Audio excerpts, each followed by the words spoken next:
Britt here. I'm so glad you're here today because this conversation is one that's very close to my heart. I know how hard it can be to heal after something as complex as an abortion experience. It's a journey, sometimes a long one, and it can leave emotional scars that may not always be visible, but they're real. If you've been carrying the weight of your past, especially the weight of abortion trauma, I want to invite you to just take a deep breath with me and know you're not alone in this. Healing is possible, and it often shows up in ways we don't expect. So today I'm going to share 5 signs that may show you that you might not fully healed yet. Doesn't mean you're broken, just means you might be carrying some emotional baggage that needs to be unpacked in a safe, supportive space. At least that's what I've found with over 90% of the women that I've worked with. So let's dive in. So out of the 5 steps, number 1, you keep picking unsupportive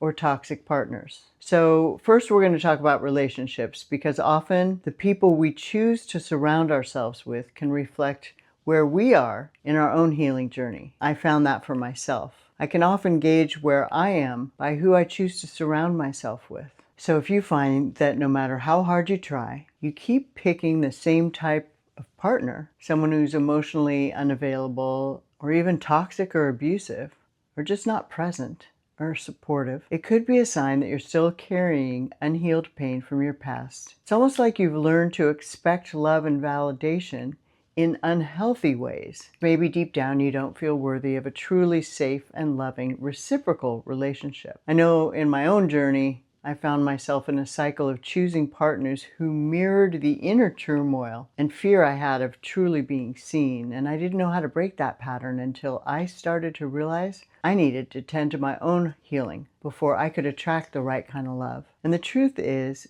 you deserve the same.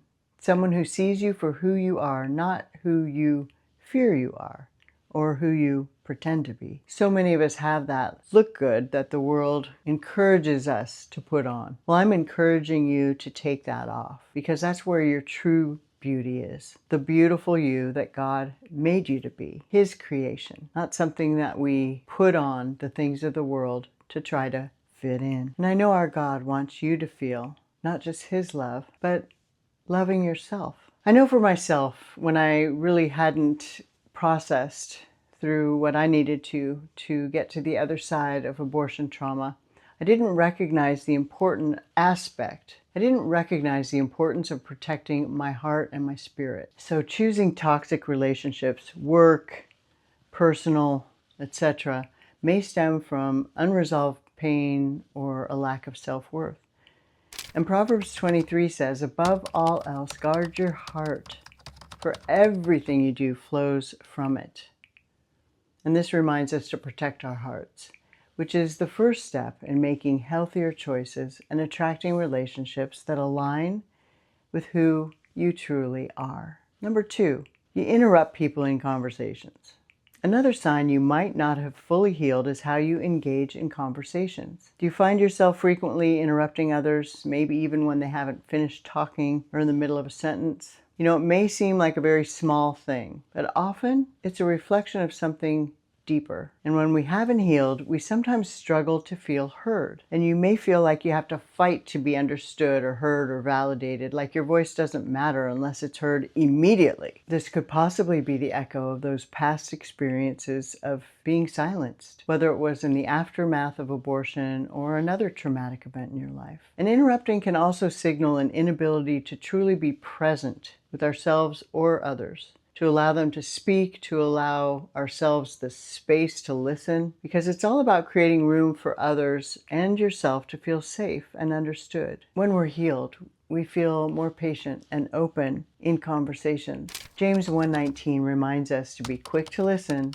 and slow to speak. And this is a powerful principle for those of us that have been on this journey. And those that are still healing, learn to listen deeply and be present without the needing to rush to fill the space or defend oneself. That makes me think of another video you can find about over-explaining That's a big one. But for the purpose of this video, we'll go to number 3. Your relationships can feel shallow. So do you ever feel like your relationships, whether they're friendships, romantic partnerships, even family connections, are lacking depth? Maybe they feel like they're operating on the surface, like you're keeping people at arm's length. For many of us, after a traumatic experience like abortion, we may develop a defense mechanism where we keep people away to protect ourselves. It's often unconscious. It's safer not to get too close, not to be vulnerable because we fear rejection or judgment. The problem with this is the longer we keep people at a distance, the harder it becomes to truly connect. It becomes a habit. And real healing happens when we allow ourselves to be vulnerable and open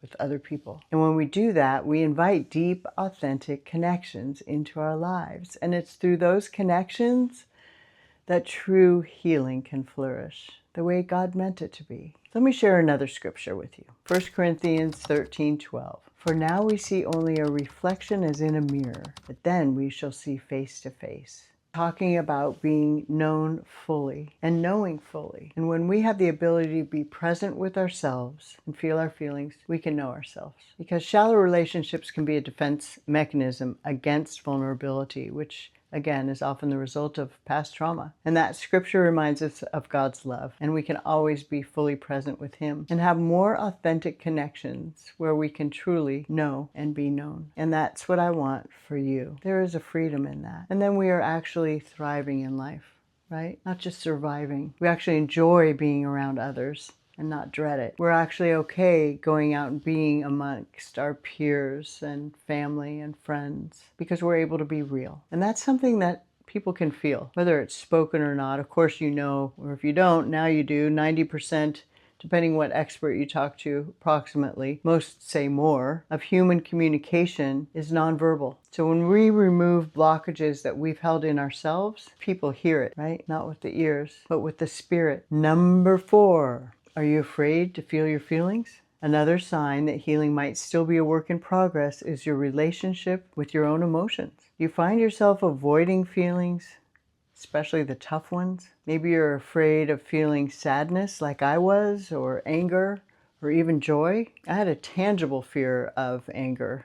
Mine or anyone else's. I built walls around those emotions because they seemed too overwhelming or dangerous for me to confront. So I completely understand being scared to unblock that dam, because for years I didn't want to allow myself to feel anything that might remind me of previous pain I'd experienced. Psalm 34:18 is comforting because it reassures us that the Lord is close to the brokenhearted and saves those who are crushed in spirit. I don't know about you, but I've been crushed in spirit more than once. And when I made the decision to crush the spirit of another life that was living inside me, it didn't just crush that life, it crushed a lot of my hopes and dreams and the normal processing of a young person still developing. Now, as I've mentioned before, so much of this happens subconsciously. And since 95% of your life is run by your subconscious, doesn't it make sense to go in and look at this stuff, free it? I have one mentor that said, if you can see it, you can free it, because you can't heal what you're not willing to feel. Emotions are meant to move through us,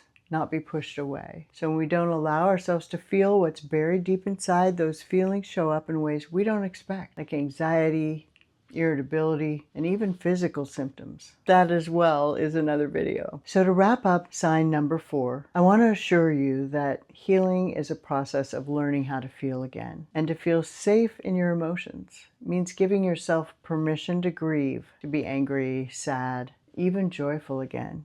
Joy is the strength of the Lord. And that's one reason the enemy of our souls came to steal our joy. So real emotional healing starts to really take root when you address these issues. And then you're not just surviving, but you're thriving. Now, I may overuse that word in some people's opinion sometimes. Yet after you've spent years, decades actually, surviving like I did, thriving is a real joy. To wake up every day and I can't wait to get up and see what the day has before me and how I can carry whatever God has for me that day out into the world. I'm just a glove, right? I'm just a glove, or I'm just a hand, or however they say it. I'm the glove.